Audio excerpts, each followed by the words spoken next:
This short film attempts to describe the melting process in an iron foundry.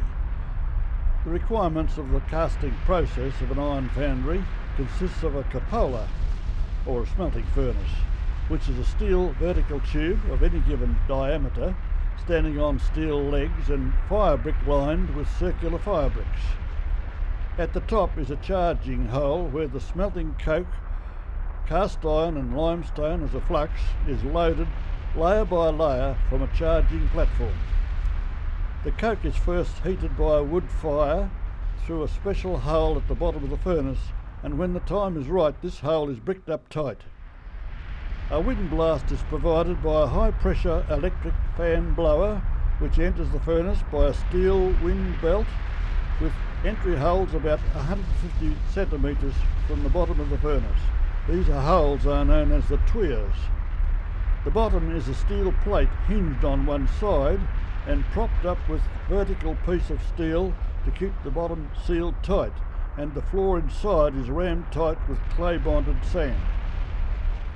At the front of the furnace is a hole about 30 millimetres in diameter where the molten iron is tapped out and runs into what is called the chute, which is like a trough, and then into the double-ended sand-lined label, which in my foundry holds about 100 kilograms and is carried by two men to the prepared sand moulds containing the cavity and the final casting, where it sets cold and is released from the broken sand mould. The furnace tap hole is plugged by a soft, firm clay plug called a bot, which is placed on the bot stick and pressed firmly into the tap hole, and then when the molten metal is required, a pointed tapping bar releases the clay bot and out flows the molten iron. And when the ladle is full, a new bot is used to plug the tap hole to contain the molten iron in the furnace ready for the next tap out. I usually prepared about at least 20 bots in advance and kept them covered with a damp cloth so that they would not dry out. I only missed one plug up in 40 years and the result was disastrous. Molten iron everywhere and extreme heat.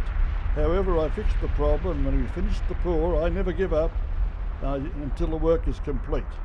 The casting process continues until sufficient coke and iron are charged at the top to pour all the prepared moulds, which usually takes about 1 hour to smelt 1 tonne of iron in a furnace of 20 inches internal diameter. The larger the diameter internally, the more tonnes per hour is produced. At the completion of the melt, the blast is stopped and any remaining molten iron is safely disposed of, and the prop under the furnace floor is knocked away and the steel floor drops away, and all the remainder of the molten slag, coke and unmelted iron falls to the floor. This is called the knockout. At this time everyone is exhausted and the smelting process is complete. The castings are then cleaned of sand and ready to deliver to the customer. In 1967-68 we supplied over 66,000 castings to the Wonder Heat Company alone, plus many other customers. I do hope that this short overview is both interesting and historic. Thank you.